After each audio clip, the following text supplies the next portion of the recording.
सभी साईं भक्तों को ओम साईं राम, जय साईं राम। आज हम सब एक ऐसी बात करेंगे जहाँ से हमें एक बहुत ही बड़ी सीख मिलती है और कुछ जानने की कोशिश करेंगे कि फूल भी हमें क्या संकेत देते हैं।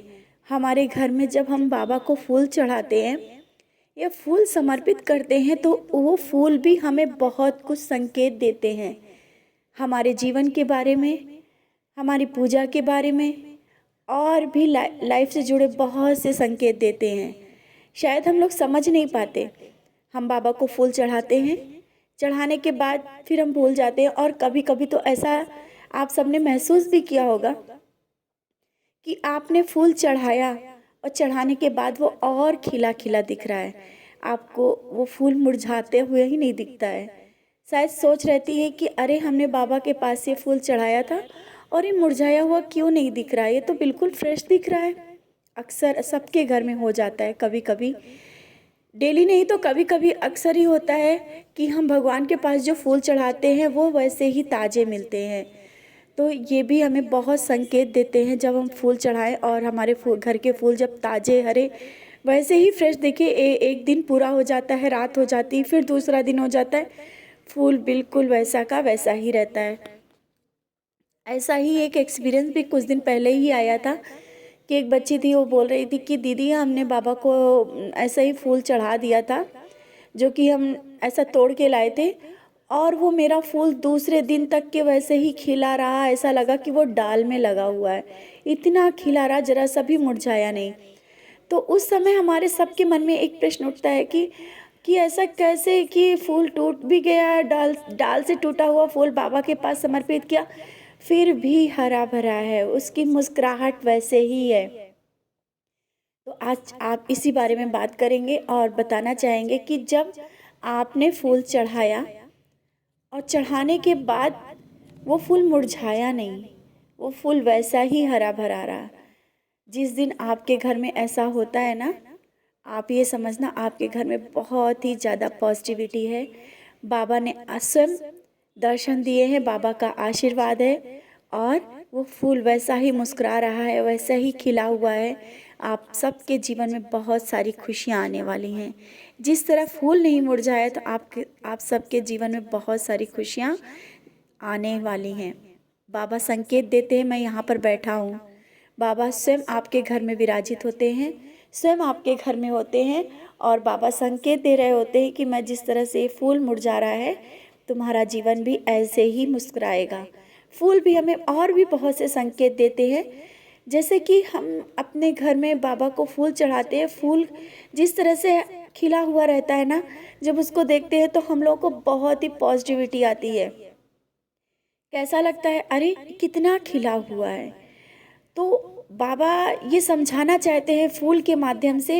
एक तो पहली बात है कि आप सबको बहुत सारी खुशियाँ देना चाहते हैं फूल के माध्यम से। बाबा ये समझाना चाहते हैं कि तुम्हारी पूजा से मैं बहुत खुश हूँ, क्योंकि बाबा स्वयं वहाँ विराजित हो जाते हैं। और जब बाबा वहाँ पर होते हैं, फूल जब हम समर्पित करते हैं तो फूल वैसा का वैसा हरा रहता है। और दूसरा है कि जब हम फूल चढ़ाते हैं, पेड़ से टूटा हुआ, डाल से टूटा हुआ फूल जब बाबा के चरणों में चढ़ाते हैं ना, इसके बाद भी हरा भरा रहता है, और ऐसे अगर हाथ में ले ले तो शायद मुरझा जाए। लेकिन जब वो बाबा के पास, बाबा के चरणों में जाता है ना, तो खिलखिला के हंस देता है, क्योंकि वो बाबा से वही प्यार, वही ऊर्जा, वो सब कुछ पा लेता है जो कि उसे पेड़ से मिल रही होती, जो उस डाल से जुड़े होने पे जो उस जड़ से मिल रही होती है। जो कुछ उसे वहाँ से मिल रहा होता है वो बाबा के चरणों में भी वैसे ही मिलता है। जैसे कि मेरी सोच है, हमने समझा जाना कि जब पौधा जो टूट करके फूल जो वहाँ से आ जाता है पौधे से, इसके बाद भी मुस्कुराता है बाबा के चरणों में, खिलखिला उठता है कि मेरा जीवन धन्य हो गया जो इन चरणों में हम आ गए।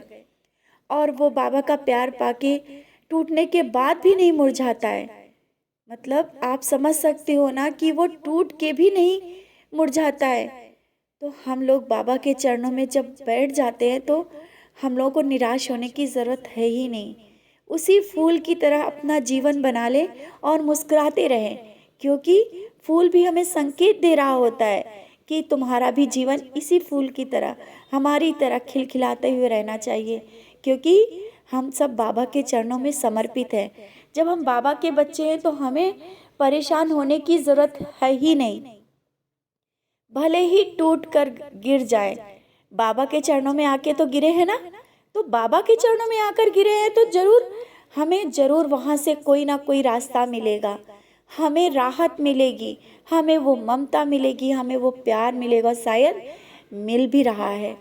तो क्यों डरना, क्यों रोना, क्यों इस चीज़ का रहना कि आगे क्या होगा, कैसे होगा, और डर के अपनी ज़िंदगी को बिताना। अपने जीवन को खिलखिलाते हुए, मुस्कुराते हुए उस फूल की तरह बिताएं। और ये फूल भी हमें बहुत बहुत बड़ा, अगर हमारे घर के फूल, बाबा पे चढ़े हुए फूल मुस्कुरा के हमें जीना सिखाते हैं, हमें संकेत देते हैं कि बाबा जब स्वयं आपके घर में विराजित है तो क्यों निराश हो, क्यों हताश हो, उठो और मुस्कुरा दो। हम तो टूटने के बाद भी मुस्कुरा रहे हैं। तो आप सबसे इतना ही कहना चाहते हैं, उन खिलखिलाते हुए, मुस्कुराते हुए फूलों से हमें जीना सीखना है। और अगर आपके घर में ऐसा होता है तो समझिए बहुत सारी खुशियाँ आने वाली हैं। बाबा स्वयं विराजित है, बाबा आपको जीने का ढंग सिखा रहे हैं, बाबा आपको जीना सिखा रहे हैं, बाबा आपको बहुत प्यार कर रहे हैं। तो ऐसे ही फूलों की तरह मुस्कुराते रहिए। इसी के साथ ओम साई राम, जय साई राम।